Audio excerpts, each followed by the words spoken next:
SNTV Online. Huu ni wakati wetu. Nitoe matokeo ya uchaguzi wa naibu spika wa Baraza la Wawakilishi uliofanyika leo tarehe 7 Novemba 2025. Mheshimiwa Spika, Mheshimiwa wajumbe, matokeo ni kama ifuatavyo. Wajumbe waliopiga kura kati ya wajumbe wote waliohudhuria ni 77, kura zilizoharibika 14, kura zilizo halali 63, kura zilizomkubali Mheshimiwa Mwanaasha Hamis Juma ni 63, kura zilizomkataa Mheshimiwa Mwanaasha Hamis Juma ni 0.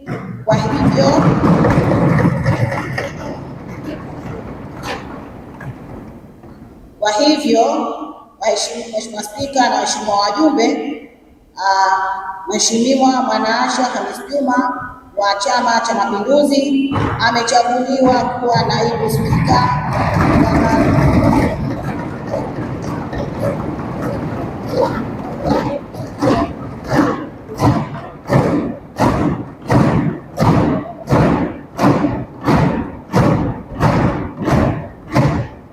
Mheshimiwa Mwanaasha Hamis Juma wa Chama cha Mapinduzi amechaguliwa kuwa naibu spika wa Baraza la 11 la Wawakilishi wa kipindi cha mwaka 2025-2030 kwa kupata kura 63 kati ya kura halali sawa na 100% ya kura zote. Lakini pia kwa leo tayari nimechaguliwa, nimekuwa naibu spika wa Baraza la Wawakilishi. Kazi kubwa ya unaibu spika ni kwenda kumsaidia Mheshimiwa Spika majukumu ambayo yamo katika chombo hichi cha kutunga sheria. Bahati nzuri, ndani ya miaka 10 iliyopita nilikuwa mwenyekiti wa Baraza la Wawakilishi. Kwa vile nimekuwa mzoefu na leo nimekuwa naibu spika, kazi ndio zile zile.